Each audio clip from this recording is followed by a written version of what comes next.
Welcome to DRPS school online classes. आपका स्वागत है अपने YouTube channel DRPS school online classes में। अगर आपको हमारा कंटेंट पसंद आता है, मेथड पसंद आता है तो subscribe and like our channel. तो स्टूडेंट, आज का हमारा टॉपिक रहेगा atoms and molecules. Atom means परमाणु और मॉलिक्यूल्स मीन्स अणु। अब इन टॉपिक्स के बारे में अपन ब्रीफली डिस्कस करते हैं। तो देखिए, शुरुआत होती है एटम यानी जो परमाणु है उसकी शुरुआत होती है इंडिया में। इंडिया यानी अपने भारत के अंदर लगभग 5000 बीसी में, बिफोर जीसस क्राइस्ट, उससे 5000 साल पहले एक इंडियन साइंटिस्ट या फिर जो इंडियन साइंटिस्ट थे उनको पुराने टाइम में क्या कहा जाता था? सेक्स सेक्स यानी ऋषि कहा जाता था। एक भारतीय ऋषि थे जिनका नाम था महर्षि कनाद। क्या नाम था उनका? महर्षि कनाद। हिंदी में ये, और अगर इंग्लिश में लिखना चाहो तो KANAD। ये थे महर्षि कनाद। इन्होंने 5000 साल पहले, कब? जीसस क्राइस्ट के 5000 साल पहले, मतलब अब ये चल रहा है 2021, यानी 2021 साल तो ये हो गए और 5000 लगभग 7021 साल पहले, आज से इतने टाइम पहले इंडियन साइंटिस्ट इंडियन साइंटिस्ट थे महर्षि कनाद। उन्होंने कहा कि भी हर एक पदार्थ, उन्होंने अपनी थ्योरी थी वो वेदों में या किसी भी बुक में लिखी थी, तो उन्होंने वर्ड यूज किया था पदार्थ। उन्होंने क्या वर्ड यूज किया था? पदार्थ, जिसको अब अपन क्या कहते हैं? मैटर। कि कोई भी मैटर या कोई भी पदार्थ हो, कोई भी मैटर या कोई भी क्या हो? पदार्थ हो, उसको जब आप डिवाइड करते हो, डिवाइड यानी टुकड़ों में तोड़ते हो, तो वो स्मॉल पार्टिकल में डिवाइड होता जाता है। स्मॉल पार्टिकल में क्या होता जाएगा? डिवाइड होता जाएगा। लेकिन एक टाइम ऐसा आएगा जब उसके पार्टिकल इतने स्मॉल हो जाएंगे कि उनको आप क्या नहीं कर सकते? डिवाइड नहीं कर सकते। उनको आप क्या नहीं कर सकते? डिवाइड नहीं कर सकते। और उस स्मॉल पार्टिकल को, जिसको आप आगे फर्दर डिवाइड नहीं कर सकते, विभाजित नहीं कर सकते, वो जो इनडिविजिबल पार्टिकल है, इसको महर्षि कणाद ने नाम दिया परमाणु। क्या नाम दिया? परमाणु। ठीक है, जिसको इंग्लिश में आप क्या कहते हो? एटम्स कहते हो। जिनको इंग्लिश में आप क्या कहते हो? एटम्स यानी परमाणु कहते हो। ये थे महर्षि कणाद। आज से इतने टाइम पहले इन्होंने एक थ्योरी कॉन्सेप्ट दे दिया, जिसके बारे में साइंस बहुत देर बाद, बहुत सालों बाद खोज कर पाए। आप सोच सकते हैं कि आपके जो इंडियन सेक्स थे वो कितने नॉलेजेबल है, लेकिन उन चीजों को हम मानते नहीं, उनकी हर बात अपन बकवास समझते हैं। तो अब देखो, महर्षि कणाद ने कॉन्सेप्ट दे दिया। उसके बाद में एक इंडियन सेक्ट और है, एक भारतीय ऋषि और थे जिनका नाम था पकुदा कात्यायन। पकुदा कात्यायन। अब इन्होंने भी इसी कॉन्सेप्ट को फॉलो किया और उन्होंने कहा कि आपका जो परमाणु है, जिसको आप एटम कह रहे हो, उस परमाणु को आप फर्दर डिवाइड नहीं कर सकते। मतलब वो इनडिविजिबल होता है। वो क्या होता है? इनडिविजिबल, अविभाज्य होता है। उसके आप आगे और ज्यादा टुकड़े नहीं कर सकते। ये थे दो इंडियन साइंटिस्ट, कणाद और पकुदा कात्यायन। इन लोगों ने वो बात अपने वर्ड्स के अंदर कह दी। अब बारी आती है किसकी? जो विदेशी साइंटिस्ट थे, फॉरेन साइंटिस्ट वाले थे, जो इस साइंस का 100% क्रेडिट खुद देते हैं, लेकिन ये जो सारी साइंस है वो इंडिया की देन है। कहीं ना कहीं इंडियन सेक्स ने ये सारी चीजें पहले बता रखी है। तो देखो, अब बात आती है जो एटम वर्ड। एटम वर्ड देने का श्रेय जाता है दो साइंटिस्ट को। एक तो थे डेमोक्रेट्स, एक साइंटिस्ट का क्या नाम था? डेमोक्रेट्स, और दूसरे का नाम था लुईस पास्चर। डेमोक्रेट्स और लुईस पास्चर दो साइंटिस्ट थे। दोनों ने कंबाइंड में ये काम किया था। उन्होंने एक वर्ड था एटोमियो। ग्रीक लैंग्वेज में एक वर्ड होता है एटोमियो, जिसका मतलब होता है इंडिविजिबल। जिसका मतलब क्या होता है? इंडिविजिबल। उन्होंने इस एटोमियो वर्ड से क्या वर्ड यूज किया? एटम। यानी एक ऐसा पार्टिकल, एक स्मॉलेस्ट यूनिट किसी भी मैटर की जो इंडिविजिबल होती है, उसको आप फर्दर डिवाइड आगे नहीं कर सकते। और ये काम किसने किया था? लुईस पास्चर और डेमोक्रेट्स ने किया। ठीक है स्टूडेंट, और ये बात है कब? 18th century. 18th सेंचुरी मतलब 1700 से लेके 1800 से के बीच। तो सोचो, आज से लगभग 200 साल पहले इन्होंने ये चीज बताई थी, और इंडियन साइंस ने लगभग 7000 साल पहले, आज से 7000 साल पहले बताई थी। और डेमोक्रेट्स और लुईस पास्चर ने बता दिया कि एटोमियो मतलब इंडिविजिबल, और उससे एक वर्ड यूज कर दिया उन्होंने, क्या? एटम। ठीक है, अब देखो, अब एटम या फिर मॉलिक्यूल की स्टडी के लिए तीन सिंपल से रूल काम में लिए जाते हैं। यानी केमिस्ट्री की कोई भी चीज अगर आपको स्टडी करनी है तो उसके लिए बेसिक से तीन रूल, तीन प्रिंसिपल आपको पता होने चाहिए। तो आपकी इन तीन जो रूल है जिनके बारे में आपको पता होना चाहिए, उनमें सबसे पहला रूल आता है law of chemical combination. Law of chemical combination. अब बताओ, केमिकल मतलब रासायनिक और कॉम्बिनेशन मतलब है जुड़ना या संगठन। इस नियम को क्या कहते हैं? रासायनिक संगठन का नियम। रासायनिक संगठन का नियम। अब देखो इस रासायनिक संगठन या केमिकल कॉम्बिनेशन के रूल के अंदर क्या कुछ आता है। तो सबसे पहले बात करते हैं केमिकल कॉम्बिनेशन का रूल किसने दिया था। तो इसका सबसे ज्यादा श्रेय जाता है एक साइंटिस्ट थे लुईस प्राउस्ट।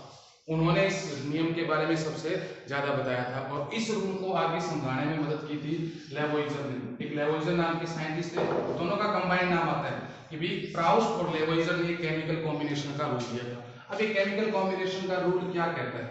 केमिकल कॉम्बिनेशन का रूल क्या कहता है? तो केमिकल कॉम्बिनेशन का रूल आपको सीधा सा एक ही स्टेटमेंट देता है, क्या कि जब भी दो कंपाउंड या दो मैटर आपस में मिक्स होते हैं, मान लो एक मैटर है फर्स्ट और एक है मैटर है सेकंड। अब ये दोनों जब आपस में कंपाउंड एक दूसरे के साथ जुड़ेंगे तो जो न्यू कंपाउंड है, जो प्रोडक्ट आपको मिलेगा, उस प्रोडक्ट में यही दोनों के एटम आपको देखने को मिलेंगे। बस होगा क्या, वो एटम हो जाएंगे रीअरेंज। वो एटम क्या हो जाएंगे? रीअरेंज मतलब पुनर्व्यवस्थित। पुनर्व्यवस्थित मतलब समझते हो, जिनको दोबारा रचाया गया, यानी दोबारा वो अरेंज हो जाते हैं। यानी कोई दो मैटर जब आपस में कंबाइन होते हैं तो उनके एटम आपस में रीअरेंज होकर एक नया प्रोडक्ट बनाते हैं और एटम रीअरेंज होने की वजह से इन दोनों की जो प्रॉपर्टी है वो आपस में मिक्सअप हो जाती है और आपको जो प्रोडक्ट मिलता है उसकी सारी प्रॉपर्टी आपको न्यू यानी नई देखने को मिलती है। ये था पहला नियम केमिकल कॉम्बिनेशन का। अब अगर मैं बात करूं दूसरा नियम, क्योंकि तीन नियम होते हैं, तीन बेसिक से प्रिंसिपल लॉ जो यहाँ पे काम आने वाले हैं। अब बात करते हैं दूसरे लॉ की। दूसरा नियम जो यहाँ पे काम आएगा वो है law of mass conservation. Law of mass conservation. अब मास कंजर्वेशन का मतलब मास यानी क्या हो गया? द्रव्यमान, और कंजर्वेशन मतलब होता है संरक्षण। तो इस नियम को क्या कहोगे हिंदी में? द्रव्यमान संरक्षण का नियम। अब ये लॉ ऑफ मास कंजर्वेशन आपको क्या कहता है? इसका सिंपल सा स्टेटमेंट है, यू नाइदर क्रिएट मास और नॉर डिस्ट्रॉय। मतलब आप जो ये मास है इसको ना तो क्रिएट कर सकते हो और ना ही डिस्ट्रॉय कर सकते हो। ये ना तो क्रिएट होगा और ना ही ये डिस्ट्रॉय होगा। आप इसको बस रीअरेंज कर सकते हो। रीअरेंज मतलब इनकी क्या कर सकते हो? फॉर्म चेंज कर सकते हो। ये एक रूप से दूसरे रूप में आप इसको भेज सकते हो। बाकी मास को आप डिस्ट्रॉय भी नहीं कर सकते और क्रिएट भी नहीं कर सकते। अब ये लो काम कहाँ आता है? जब भी आपकी कोई केमिकल कॉम्बिनेशन होता है या कोई केमिकल रिएक्शन होती है, आपने सुना होगा ये चीज तो केमिकल रिएक्शन की वजह है, इसमें कोई ना कोई तो रिएक्शन होती होगी। उस रिएक्शंस के अंदर ये लो क्या आता है? काम आता है। और आगे 10th क्लास में आपका ये लो ब्रीफली आपको डिस्क्रिप्शन में मिल जाएगा। ठीक है, तो मास कंजर्वेशन का लो क्या कहता है कि मास ना तो क्रिएट किया जा सकता है और ना ही क्या किया जा सकता है? डिस्ट्रॉय किया जाता है। उसके बाद देखो तीसरा और आखिरी rule, law of constant proportion. तीसरा रूल क्या है? Law of constant proportion. अब बताओ कांस्टेंट मींस क्या होता है? अपन मैथ के अंदर पढ़ते हैं कांस्टेंट नाम, या कहीं भी आ सकता है ये स्पेलिंग। इसका हिंदी अर्थ क्या होता है? कांस्टेंट यानी होता है नियत, निश्चित, और प्रपोर्शन मतलब है अनुपात, या और ज्यादा ब्रीफली लेना चाहो तो समानुपात। तो आपका ये नियम है नियत अनुपात या समानुपात का नियम। और ये कांस्टेंट प्रपोर्शन लो आपको क्या बताता है? ये बताता है कि आपका कोई भी कंपाउंड हो, इस दुनिया का कोई भी कंपाउंड क्यों ना हो, और ऐसा कंपाउंड होना चाहिए जो डिफर एटम से मिलके बना हो। किससे मिलके बना हो? डिफर एटम, अलग अलग एटम से मिलके बना हो। तो उसके अंदर वो जो एटम का रेशियो होगा, जो दो एटम है, जो दो एटम है उनका जो रेशियो है वो हमेशा फिक्स रहेगा। वो हमेशा फिक्स रहेगा, कभी भी चेंज नहीं हो सकता, वो अनचेंज ही रहेगा। जैसे अगर मैं बात करूं वाटर, वाटर का केमिकल फॉर्मेशन क्या होता है? H2O। दो तो आपके हाइड्रोजन के एटम होते हैं और एक किसका होता है? ऑक्सीजन का होता है। अब देखो इसके अंदर जो प्रपोर्शन है क्या कि भी दो हाइड्रोजन के और एक किसका? ऑक्सीजन का। ये रेशियो हमेशा फिक्स रहता है, कभी बदलता नहीं है। और इस रेशियो को आप मास से भी जोड़ सकते हो। मास से मतलब हाइड्रोजन का एटॉमिक मास होता है 1 और ऑक्सीजन का होता है 16। ऑक्सीजन का कितना होता है 16। तो बताओ 2 हाइड्रोजन है तो हाइड्रोजन का मास कितना हो गया 2, ऑक्सीजन 1 है, कितना हो गया 16। अब दोनों 2 से कैंसिल हो सकते हैं, तो ये आ गया 1 रेशियो 8। तो एटम, आप वाटर का कोई मॉलिक्यूल ले लेना, वाटर का कोई कंपाउंड ले लेना, उसमें हमेशा हाइड्रोजन और ऑक्सीजन के मास का रेशियो तो ये मिलेगा और मॉलिक्यूल का रेशियो आपको ये मिलेगा। ये रेशियो कभी भी चेंज नहीं हो सकता। और इस लॉ को क्या कहते हैं, लॉ ऑफ कांस्टेंट प्रोपोर्शन। तो हमने 3 लॉ देख लिए, law of chemical combination, law of mass conservation और लॉ ऑफ कांस्टेंट प्रोपोर्शन। और ये जो कांस्टेंट प्रोपोर्शन का लॉ है यानी नियत अनुपात या समानुपात का नियम है, ये भी किसके खाते में जाता है, इसको भी क्रिएट करने का श्रेय जाता है लेवोइजर के, जिसने कौन सा किया था, केमिकल कॉम्बिनेशन का लॉ दिया था ना, वही लेवोइजर इस कांस्टेंट प्रोपोर्शन का क्रेडिट लेता है। ठीक है स्टूडेंट्स, अब देखो आपने 3 बेसिक से लॉ देख लिए, केमिकल कॉम्बिनेशन, मास कंजर्वेशन और कांस्टेंट प्रोपोर्शन। अब बात करते हैं थोड़ी सी आगे। अब देखो एटम को समझाने के लिए अलग अलग साइंटिस्ट ने अपने कुछ कॉन्सेप्ट दिए थे, कुछ थ्योरी दी थी। तो एक वर्ड काम में आएगा हाइपोथेसिस। हाइपोथेसिस का मतलब इसका क्या होता है, अवधारणा।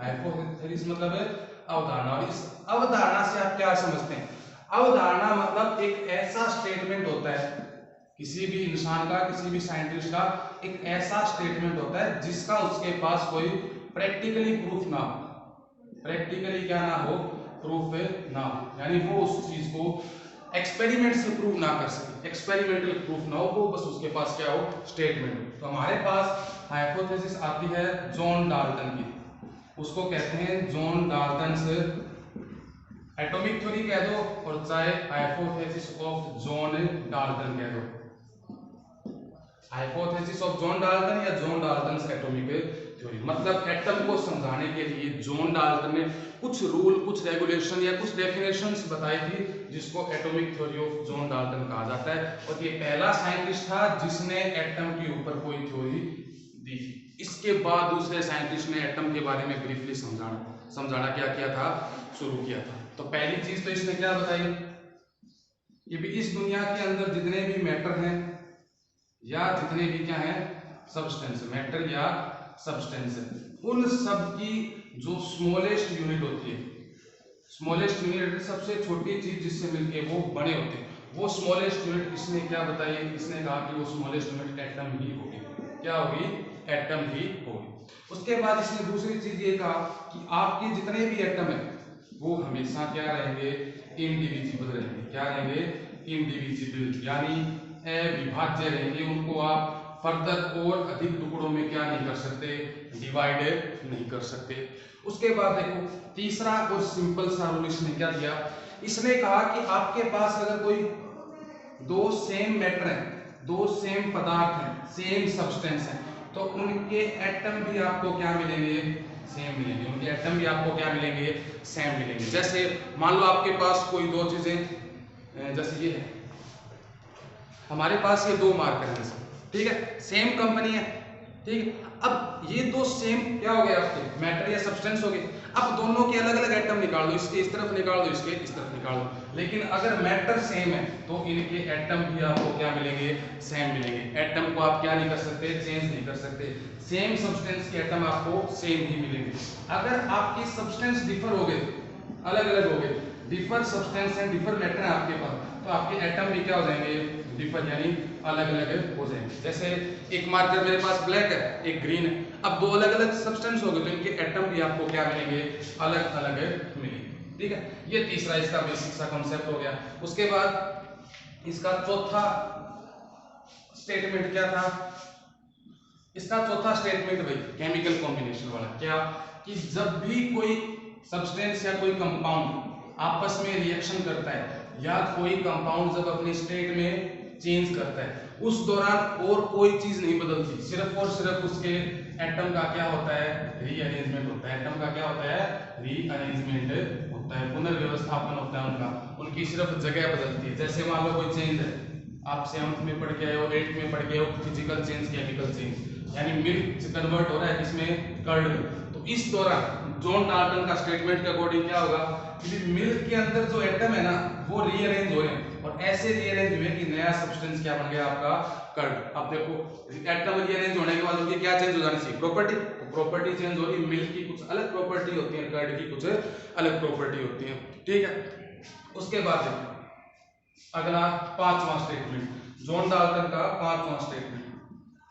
जॉन डाल्टन ने क्या कहा कि किसी भी सब्सटेंस के अंदर आपके नंबर ऑफ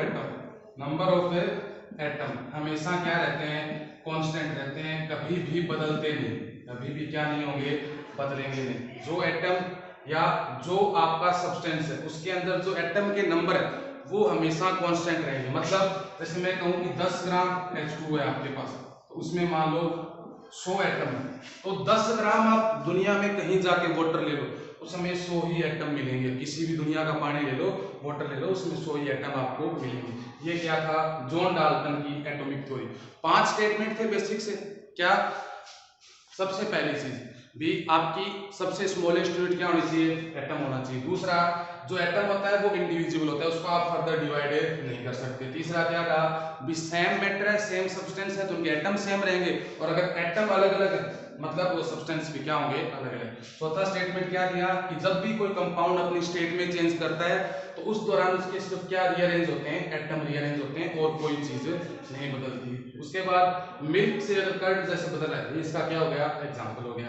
और लास्ट स्टेटमेंट क्या था कि किसी भी मॉलिक्यूल में, किसी भी कंपाउंड में नंबर ऑफ एटम हमेशा क्या रहेंगे, कांस्टेंट रहेंगे, उनको आप कभी भी बदल नहीं सकते। ठीक है स्टूडेंट, तो आज हमने बेसिक सा कॉन्सेप्ट क्या देख लिया, 3 केमिकल लॉ देख लिए, जॉन डाल्टन्स एटॉमिक थ्योरी, और आपकी एटम के बारे में थोड़ा सा डिस्क्रिप्शन कि भी एटम किसने सबसे पहले इसके बारे में बताया, फिर एटम वर्ड कहाँ से आया, एटम वर्ड कहाँ से लिया गया, एटोमियो से। एटोमियो मतलब जिसको आप फर्दर डिवाइड नहीं कर सकते। ठीक है, उसके बाद इसके आगे के कॉन्सेप्ट और लॉ पढ़ेंगे अगले वीडियो में।